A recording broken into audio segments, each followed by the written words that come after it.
where are they now? Today my brother just shot an elk, harvested a bull elk down the field here. So today we're gonna learn how to gut and quarter an elk and be able to carry it out of the bush. So when he gets back here, he's gonna get the knives and we're gonna start doing the gutting. Also, Matt came hunting this morning and he shot his elk. I didn't go hunting, so we didn't get on camera. But as all people, hunters, if somebody needs help, you go and help them carry the animal out. Just like we always do, help each other no matter what, even if we're not part of the hunt. Okay, because we were so far away from the truck, we're just gonna drop the guts right now, and then we're gonna drag the animal back and skin it in a cleaner environment, the truck area.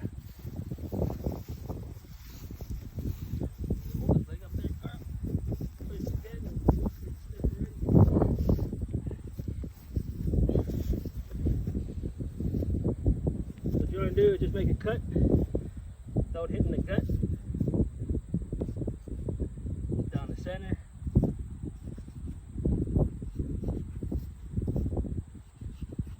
Right down to his privates.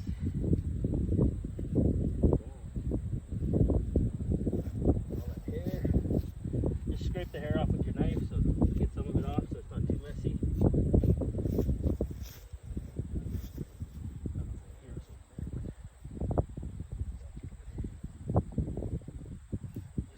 Down a little bit to the bottom of the gut. Should have bled him out. Okay. Same thing with the top.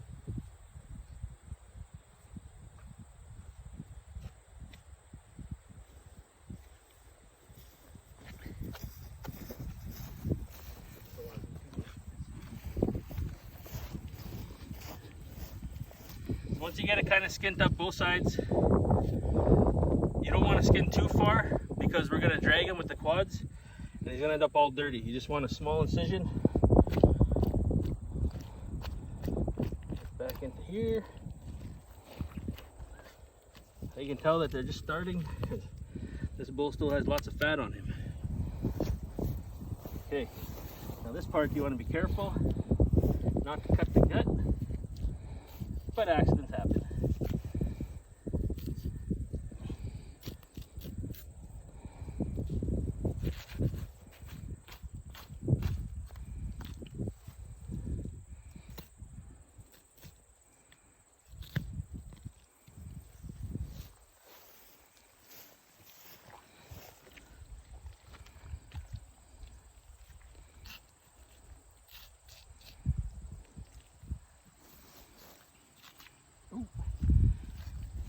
Accident there.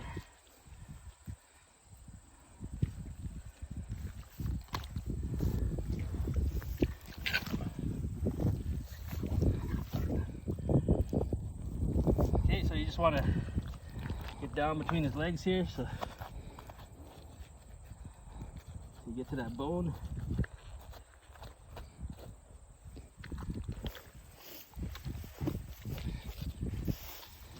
Below that bone is where the bladder is. This one's why you gotta be careful getting to. Yeah, you can see the bladder up in here. It's always good to have real sharp knives when you skin animals.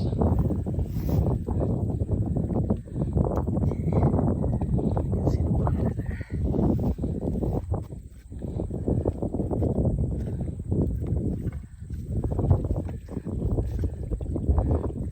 A lot of blood in them because I didn't bleed them out when I first got them. So most of the times you can leave the bladder in and then take it out after, just to make it easier. All you do is find this poke thing and it's farting on me. Cut her off there.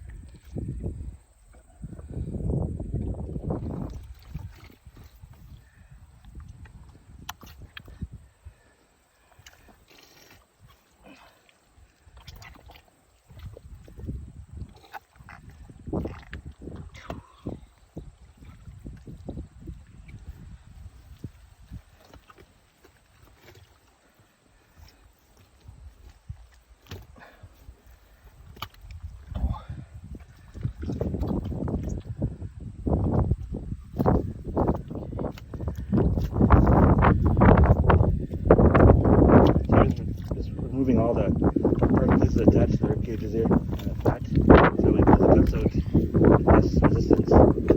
Because the guts this size weigh a good 150 pounds.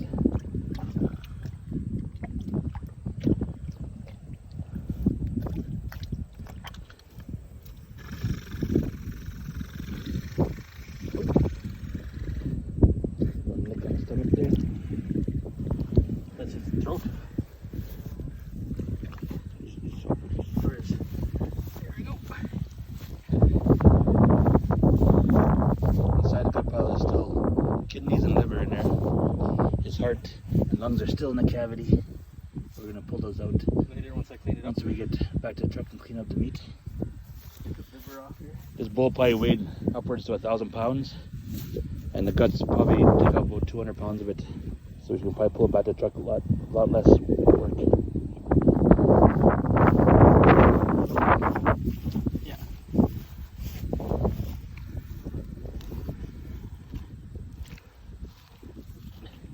Now it's just attaching the liver. I'm not a big fan of liver, but a lot of people are. Real high energy meat.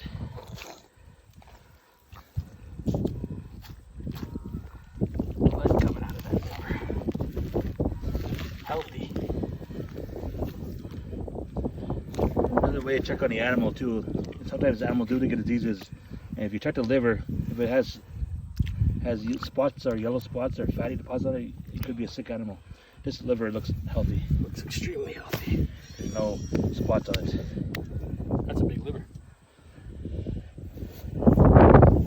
This skin around a gut pile, I'm told by some tribes use this to offer back to for the animal. They hang this part in a tree honor the animal. We put tobacco down, and that's the way we follow. It's a sack of life, they call it. Yeah, the sack of life. Next, we're gonna remove the head, just because it's a lot of weight and harder to drag out with the head attached. If we can. We're just cut right behind the base of the neck here, down the ears. Right, there's a spot you can cut at the vertebrae, and you should be able to release the head from the body.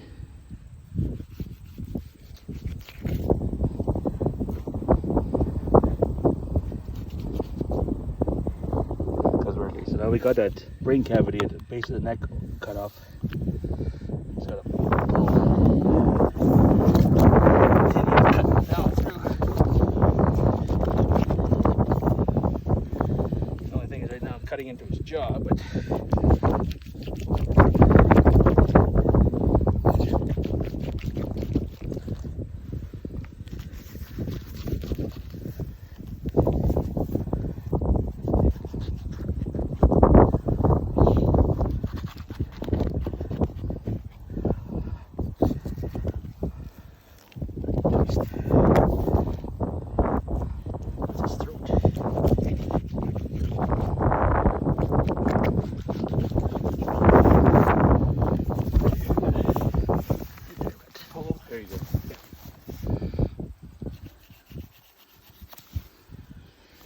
my neck's already dulling up. See, now there's a lot of weight on the elk now, so we can pull it back to the truck. So I throw it over my back and walk out. As you can see, we're just gonna take the fur off the meat now and debone the meat and get it ready for grinding into hamburger. So next step is taking the fur off. We're just cleaning up the meat here. We're gonna separate all the fur from the skin through this fat stuff here. Pull that cut there, man. So you just pull the fur back, separate the skin. And as you can see, it's a community event. Everybody helps out. Oh yeah. You want to make a video? Yeah. Now we're just deboning taking the meat off the hip here. Easier to transport. Let's follow the bone. Okay, come on, head over. Come on, okay.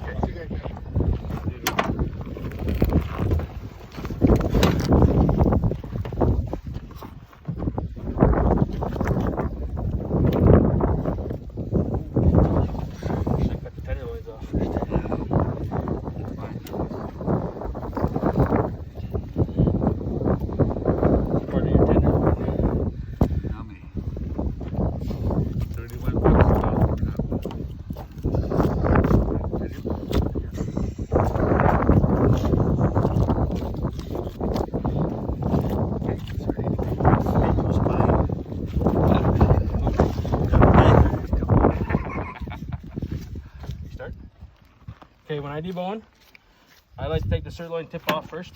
That's this piece. You look for the knuckle underneath, cut back to the bone. Once you find the bone, you just angle your knife all the way down along it. Get that bag ready. Once you get to the part here, you just cut straight. Sirloin tip. There's your sirloin tip. Big roast, a good roast. Feed lots of people. And I'll clean it up more once I get home. Okay, next cut. You see where the muscle joins up here? Cut in. Down along the edge of the bone. Until you hit that bone again and you cut down the side.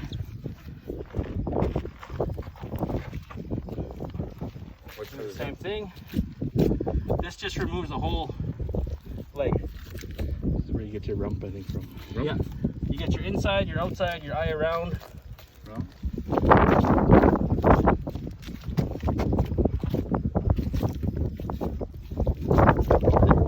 You end up with that.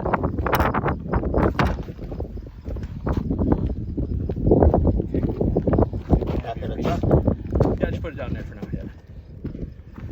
Okay, then you look when you're doing meat, you'll see that there's a natural seam in between your inside of your leg and your outside of your leg. You just follow that seam and it will open your whole leg right up into 3 pieces.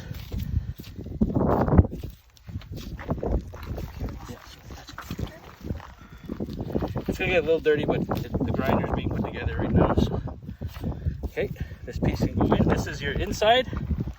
If you want jerky, this is the best piece to get your jerky from. I want turkey.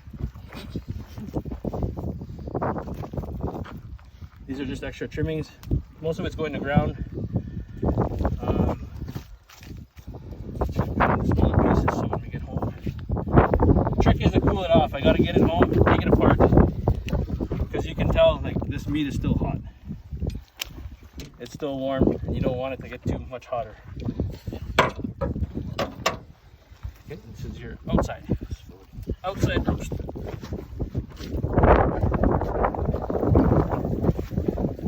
Okay, that's one bag. There's one leg, and we'll do the exact same thing for that leg, but we won't record that one. Now we're doing the front half of the elk. So right now Matt's just getting at the back so we can get what they call the back strap meat here. Real good steak all the way along the backbone. And that's where I believe we get the T-bones from, and your rib steaks. So we're just going to do that up right now.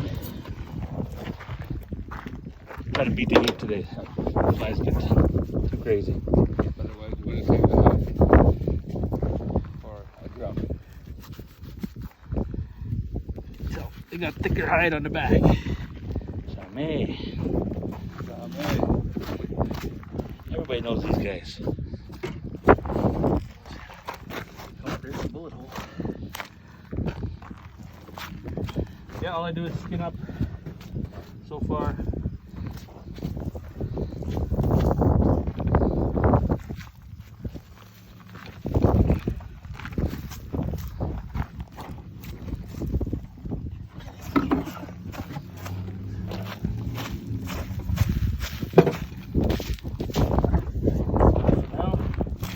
Off this hair. All you do is follow their spine.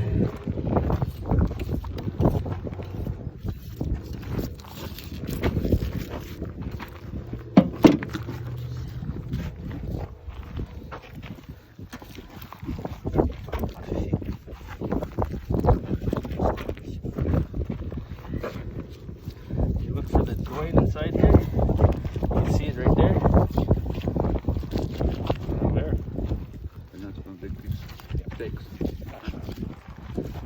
You just keep following it along underneath that shoulder, because usually we take the arm off first, but just trying to beat the feet. Follow along their spine. Nice.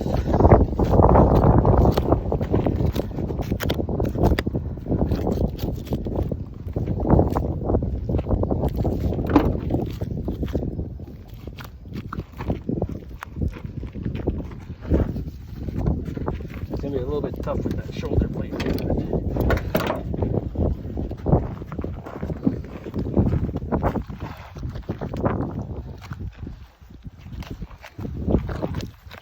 But if you took that shoulder off, your loin will go right up into your neck. You get a big chunk.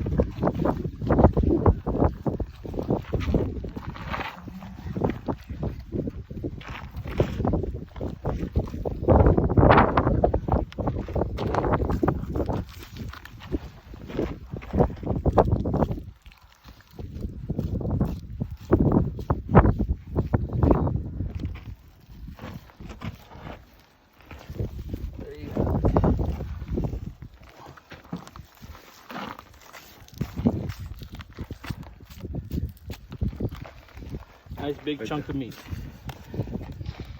That meat there is my favorite steak piece of meat. Usually the hunters take that for first choice. So it's usually the hunter's reward. That and that little tenderloin. Now they're just getting down the back of the neck and get the rest of the fur off. There's lots of meat on that neck. Lots of stewing meat on the neck. It's real tough meat, but it's really good for stews and hamburger. Marinated. Now we're just pulling the wool off the fur of the front arms. Race against the heat. There's actually not much meat below the elbow of the front arm. So we're just going to skin just to the elbow and then we'll cut the leg off. Well, that was our skinning and gutting video.